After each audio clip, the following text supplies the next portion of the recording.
উত্তম হওয়ার পেছনে, শ্রেষ্ঠ হওয়ার পেছনে কারণই এই যে আমরা যেন মানবতার সেবা করি। আর সেই কাজ বাংলাদেশ জামাত ইসলামের প্রথম কাজ এইটা।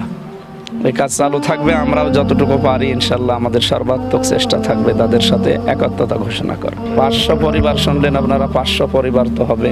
এরপরও আমরা যদি বাড়াতে পারি, এখনো আগামী আর একদিন আছে, আমরা আরও বাড়াবো ইনশাল্লাহ। আমরা কালকে আমার গ্রামের বাড়ি ডাবিরা ভিটা পাটিকা বাড়ি ইউনিয়নের, গতকালকেও আমার গরুটাই প্রায় 5.5 মনের মতো ছিল। ওগুলো ওই যে গরিবদের ভেতরে আমার এলাকায় দিয়েছি। এরপরে ছাগল ছিল, একটা ভেড়া ছিল, এগুলোও দেওয়া হয়েছে। আগামীতে আরও দেওয়া হবে ইনশাল্লাহ। আলহামদুলিল্লাহ। সাড়া তো এই যে ঈদের আগের দিন বিকালবেলা মনে হয় 6 তারিখে আসর থেকে মাগরিব পর্যন্ত আমাদের কুষ্টিয়া সদরে শহরের ভেতরে একটা মোটর র্যালি ছিল, মোটর সাইকেল। মানুষের সাড়া পাওয়া যাচ্ছে। সাড়া বলতে আমরা তো দিনের জন্য, আল্লাহর জন্য কাজ করব, মানুষ এমনিতে সাড়া দেবে। আর ভোট আমাদেরকে অনেকে বলে যে ভোট আপনাকে কেন দেবে, ভোট দেবে না কেন? মানুষ তো 54 বছর দেখেছে।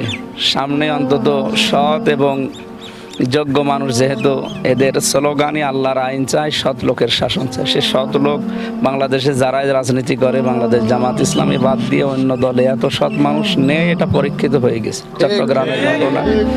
চট্টগ্রামের ঘটনা এবং মাওলানা মতিউর রহমান নিজামী সাহেবের জীবনী, যেটা উনি মন্ত্রিত্ব চালিয়ে 36 টাকা ফেরত দিয়েছিলেন, পৃথিবীর ইতিহাসে এই প্রথম।